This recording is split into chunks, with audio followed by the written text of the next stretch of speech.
ഇപ്പോഴത്തെ സീസണിലെ ജലദോഷവും ചുമയൊക്കെ വന്നു കഴിഞ്ഞാൽ സൈനസിനകത്ത് കഫം നമുക്ക് എപ്പോഴും ഇങ്ങനെ വലിക്കുന്ന സമയത്ത് തൊണ്ടയിലേക്ക് കഫം വന്ന് വീഴുന്നു. വെറുതെ ഇരിക്കുന്ന സമയത്ത് ഇങ്ങനെ തൊണ്ടയിൽ പോസ്റ്റ്നേസൽ ട്രിപ്പിംഗ് ആയിട്ട് കഫം തുള്ളിത്തുള്ളിയായിട്ട് വീഴുന്ന ഒരു അവസ്ഥയുണ്ട്. തലവേദന, തലയ്ക്ക് പെരുപ്പ് ഇങ്ങനെയുള്ള സിറ്റുവേഷൻ ഉണ്ടെങ്കിൽ പലപ്പോഴും ഈ കഫം വിട്ടുമാറാത്ത ഒരു അവസ്ഥ സൈനസിനകത്തുണ്ടെങ്കിൽ പോകാനുള്ള സിമ്പിളായുള്ള മാർഗ്ഗം പറഞ്ഞുതരാം. പനിക്കൂർക്കയില അഥവാ ഞവരയിലയില്ലേ കൊച്ചുകുട്ടികൾക്കെല്ലാം കൊടുക്കുന്നത് ഞവരയില 4 അല്ലെങ്കിൽ 5 ഇല ഒന്ന് ചതച്ചിട്ടിട്ട് നിങ്ങൾ വെള്ളത്തിൽ ആവി പിടിക്കുക. കഫം പെട്ടെന്ന് ഇളകി പോകാനായിട്ട് സഹായിക്കും. ഇത് മാത്രമല്ല, വെറും വെള്ളത്തിൽ ഒരു അല്പം ഉപ്പിട്ടിട്ട് ആവി പിടിക്കുന്നതും കഫം പോകാനായിട്ട് സഹായിക്കും.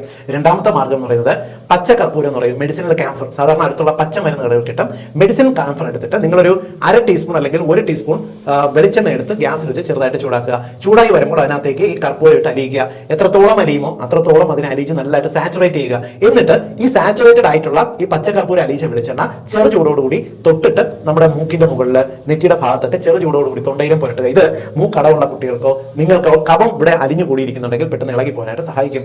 വേറൊരു മാർഗ്ഗം പറഞ്ഞുതരാം, അത് ആയുർവേദത്തിൽ നിന്നുമാണ്. ആയുർവേദത്തിലെ പച്ചമരുന്നുകളിൽ കിട്ടുന്ന രാസ്നാദി പൊടി എന്ന് പറയുന്ന ഒരു മെഡിസിൻ ഉണ്ട്. ഒരു ചെറിയൊരു മഞ്ഞ നിറത്തുള്ള പൊടിയാണ് ഇത്.